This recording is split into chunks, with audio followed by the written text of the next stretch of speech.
we say Allahu Akbar.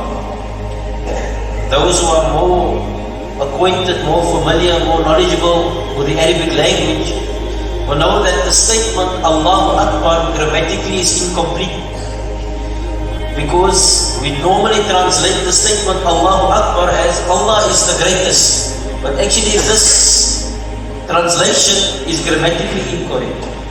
Because if a person wants to say in Arabic that Allah is the greatest, you will have to say Allahu Al-Kabir, that Allah is Al-Kabir, Allah is the greatest.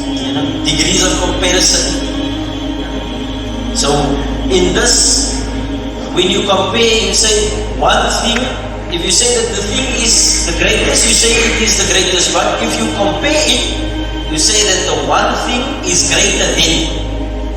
So the statement Allahu Akbar literally actually means Allah is greater than.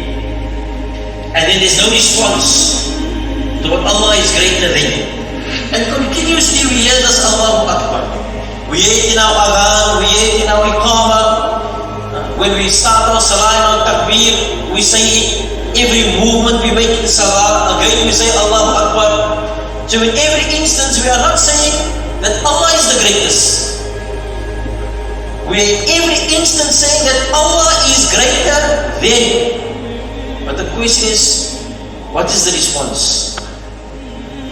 What is the response to our statement that Allah is greater than is determined by every one of us individually.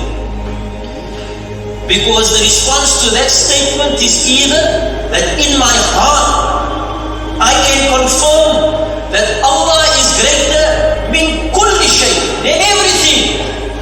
Or alternatively, I say that Allah is greater than certain things but not greater than other things. So when I start my Salah and I say Allahu Akbar, symbolically ulama tell us that when we raise our hands, it symbolizes putting the dunya behind us. But this is on the tongue. This is with the hands. Intellectually in our mind at the time of saying Allahu Akbar, what have we negated? That is why this effort of nafi and ithbat is there to help us. So that at the time of saying this Allahu Akbar, Allah is greater than. What is my heart saying Allah is greater than? Am I saying that Allah is greater than everything? Or am I saying that certain things are greater than Allah? Because that depends on the condition of my heart, and that will affect the quality of my Salah.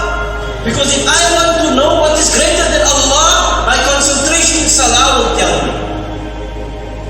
If I want to know what in my heart is greater than Allah, my concentration in Salah will tell me, because what comes to mind in Salah will tell me what at that time, when I'm standing in front of Allah, when I'm bowing in front of Allah, when I'm prostrating in front of Allah, according to my heart and mind is greater than Allah. What is then in my heart that I need to take out? What is then in my life that I have put as impediments between me and Allah? I raise my hands to show that I have nothing in my hands. But what is my heart holding on to? What is my mind holding on to? Is Allah greater than everything? That's why everyone has to say the same thing. Because everyone has to answer the question himself. And he has to answer that question while standing in the court of Allah. Because when a person is making Salah, he's standing in the court of Allah. So in this dunya, making Salah, standing in the court of Allah, I say to my Allah, Allahu Akbar, min. And then I put all the different things between me and Allah. Because in this standing, in this dunya, if I don't strive to correct that Allahu Akbar, at least once in our life, our heart will be able to say min kulli shay. Because the day is going to come when I'm literally going to stand in the court of Allah. And then Allah is going to ask me about all the things I put between Him and myself. In every posture we say Allahu Akbar. Why? Because when I'm standing, Allahu Akbar. But imagine, my dear brothers, when I go into ruku, what is the time difference between my qiyam and my ruku? But in that in that time span, in that movement, in that change of condition, it might come that something else becomes greater than Allah. And then I have to say it again, in every posture, because in every condition of my life, because how a person perfects his salah, this will reflect in his life. That's why one of our efforts in correcting our life is that the fruit of salah, inna salata tanha anil fahsha'i wal munkar, is that salah will take us away from fahsha'i and munkar. And when will the salah be able to take us away from fahsha'i and munkar? Only when Allahu Akbar has become reality in our life. In every state, in every ahwal, in every condition in my life, I will be governed by the greatness of Allah. So this is a constant striving, a constant effort. And in the salah, just that change in condition requires of me to reflect that in this condition is Allah still greater than everything.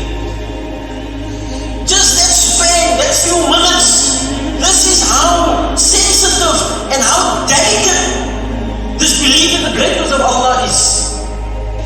It is needed for me so that in every salah, in my 5 times daily salah, in my nawafil salah, in my sunnah salah, when the adhan is called, Allahu Akbar, imagine today the adhan is called, we are inside the masjid, we're not affected by the takbir. How much effort we still need to make on our own selves. So how we can make this effort? The striving, this constant effort, constant striving, so that from the beginning of my takbir until my salam, I can have the greatness of Allah in front of me. Because when your brothers, if from qiyam to ruku, it is a struggle to have the greatness of Allah in front of me. If from the one posture to the next posture, we need to say Allahu Akbar, Allahu Akbar, Allahu Akbar.